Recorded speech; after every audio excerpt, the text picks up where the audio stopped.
Bismillah ar-Rahman ar-Rahim. Dans la vidéo précédente, on a déjà traité les questions 1 et 2 de l'exercice 1 de la série numéro 2. Avant de passer à la question numéro 3, si vous permettez, je vais revenir à la question numéro 1. Il y a une petite rectification à faire. Non. Voilà. Bon, on a considéré cette semi-algèbre. Voilà, c'est ici. D'autre part, on a M2 égale M1 tensoriel M1 sur S carré et non pas S. Dans la vidéo précédente, vous avez S ici. C'est trivial parce que juste après, on dit pour tout I croix G appartenant à S carré. Okay. Donc, on passe à la question numéro 3.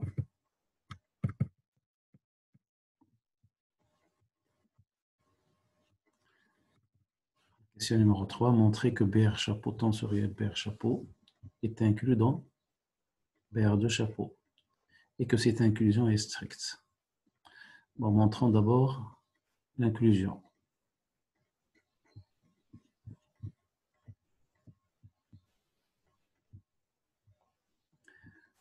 Donc, pour montrer que BR chapeau tensoriel BR chapeau est contenu dans BR2 chapeau, il suffit de prouver que BR chapeau croix BR chapeau est inclus dans BR2 chapeau. C'est-à-dire, ça revient à montrer que BR2 chapeau contient tous les rectangles mesurables de cette tribu-là. Donc, soit un rectangle mesurable à un chapeau croix à deux chapeaux appartenant à BR chapeau croix BR chapeau. Donc, vous avez A1 chapeau égale A1 union N1, A2 chapeau égale A2 union N2, avec AI appartient à BR, AI est un borélien, AA et A2 sont des boréliens, NA est inclus dans B1 et N2 est inclus dans B2, avec B1 et B2 des boréliens, et M1 de B1 égale 0 et M1 de B2 égale 0. On appelle I égale 1 ou 2. Bon, il en résulte alors que A1 chapeau croix A2 chapeau égale A1 croix A2, union N, avec N c'est ensemble, cette réunion. On peut le voir plus clairement ici. Vous avez A1 chapeau croix A2 chapeau égale A1 union N1, ici, croix A2 union N2. Donc c'est A1 croix A2, voilà. Union A1 croix N2, voilà. Union N1 croix A2, voilà. Union N1 croix N2. Donc, la réunion de ces trois derniers ensemble sera notée N. N, c'est cette réunion-là. Donc, A1 chapeau croix A2 chapeau, c'est A1 croix A2 union N.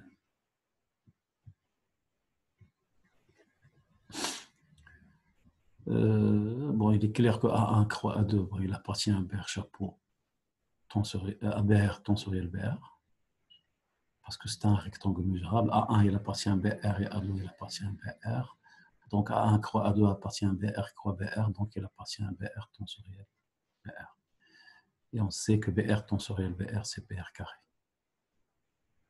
Bon, il est clair aussi que N est inclus dans B, avec B, c'est A1 croix B2, union B1 croix A2, union B1 croix A2. Ça découle du fait que N1 est inclus dans B1 et N2 est inclus dans B2, de cette inclusion, ces deux inclusions, pour I égale 1 et I égale 2. OK? Et bien sûr, cet ensemble, il appartient à la BR tensoriel BR, parce que c'est la réunion de trois rectangles mesurables. Regardez. Là, c'est la réunion de trois rectangles mesurables. Donc, il appartient à BR tensoriel BR qui est égal à BR carré. D'autre part, on a...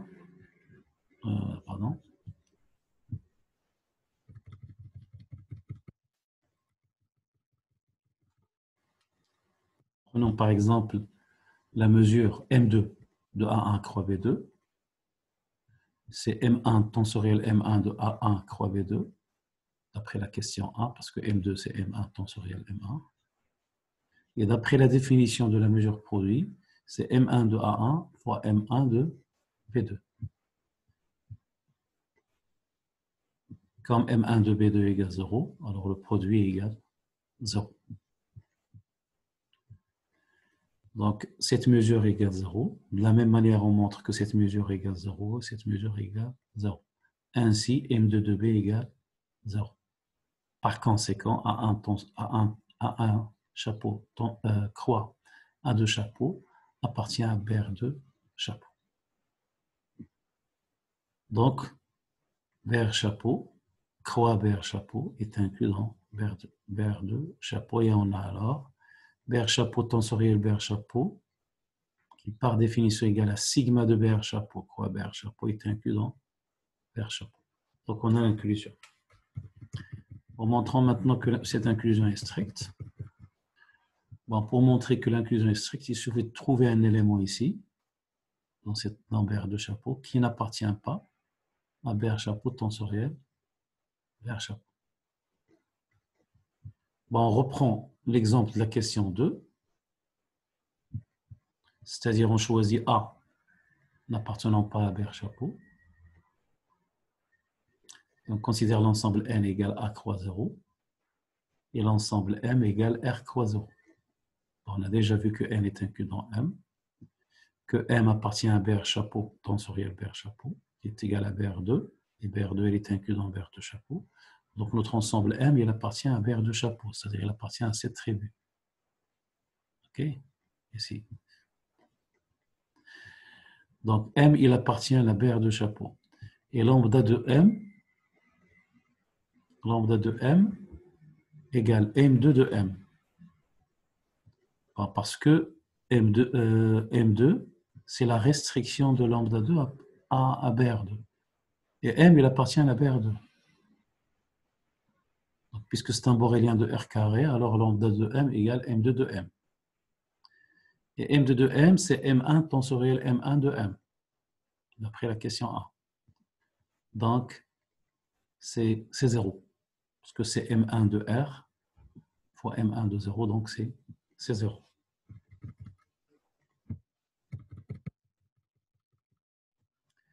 Donc, N appartient à BR2 chapeau. N, il appartient à BR2 chapeau. Puisque R2, BR2 chapeau, lambda 2 est complet. Regardez ce qu'on a montré ici. On a montré que N est inclus dans M. M appartient à BR2 chapeau. Et lambda de M égale 0. Comme cet espace est complet, alors toute partie de M appartient à BR2 chapeau. Or, N est une partie de M. Donc, N, il appartient à BR2 chapeau. Donc, on a établi que N appartient à BR2 chapeau. Cependant, on a déjà montré dans la question 2 que N n'appartient pas à BR chapeau tensoriel BR chapeau, ce qui montre que l'inclusion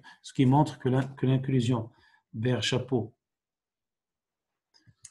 tensoriel BR chapeau est inclus, que cette inclusion est stricte, ce qui montre que cette inclusion est stricte.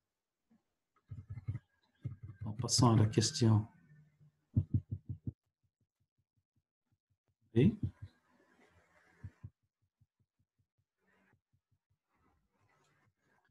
Bon, dans cette question, on nous demande de montrer que, bon, puisque BR chapeau tensoriel BR chapeau est contenu dans BR2 chapeau, donc on peut parler de la restriction de lambda 2 à cette tribu. Bon, on va montrer que la restriction de lambda 2 à cette tribu coïncide avec la mesure produit lambda 1 tensoriel lambda 1.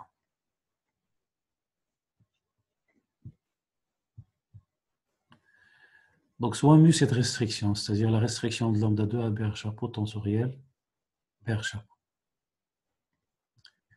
Et soit A1 chapeau croix A2 chapeau à un rectangle mesurable appartenant à BR chapeau croix BR chapeau. Alors, avec les notations de la question précédente, de la question A, on a mu de A1 chapeau tensoriel A2 chapeau égale lambda 2 de A1 chapeau croix A2 chapeau. Bon, c'est par définition de mu. Mu, c'est la restriction de lambda 2. Donc, la mesure de mu de cet ensemble, c'est lambda 2 de cet ensemble, bien sûr. Parce que mu, c'est la restriction de lambda 2 à BR chapeau tensoriel BR chapeau. Et par définition de lambda 2 de A1 chapeau croix A2 chapeau, c'est M2 de A1 croix A2.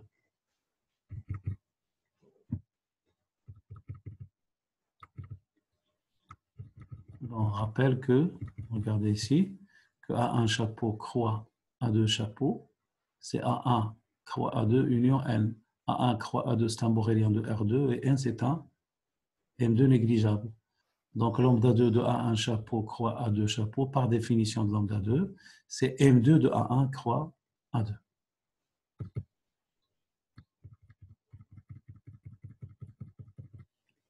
Donc, c'est M2 de A1 croix A2.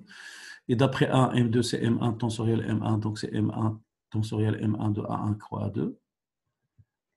D'après la définition de la mesure produit, c'est M1 de A1 fois M1 de A2. Et d'après la définition de lambda 1, c'est lambda 1 de A1 chapeau fois lambda 1 de A2 chapeau. Bon, vous avez A1 chapeau, c'est A1 union N1. Donc lambda 1 de A1 chapeau, c'est M1 de A1. De même, lambda 1 de A2 chapeau, c'est M1 de A2. Donc regardez ce qu'on a établi. Mu de A1 chapeau croix A2 chapeau égale lambda 1 de A1 chapeau fois lambda 1 de A2 chapeau. Comme lambda 1, tensoriel lambda 1 est l'unique mesure positive sur BR chapeau tensoriel BR chapeau vérifiant cette égalité, quel que soit le rectangle mesurable A1 chapeau, croix A2 chapeau appartenant à BR chapeau, croix BR chapeau. Alors d'après cette unicité, alors mu coïncide avec lambda 1 tensoriel lambda 1. Donc lambda 1 tensoriel lambda 1 égale mu égale la restriction de lambda 2 à BR chapeau tensoriel BR chapeau. Voilà, on se retrouve, Inch'Allah, dans une autre vidéo.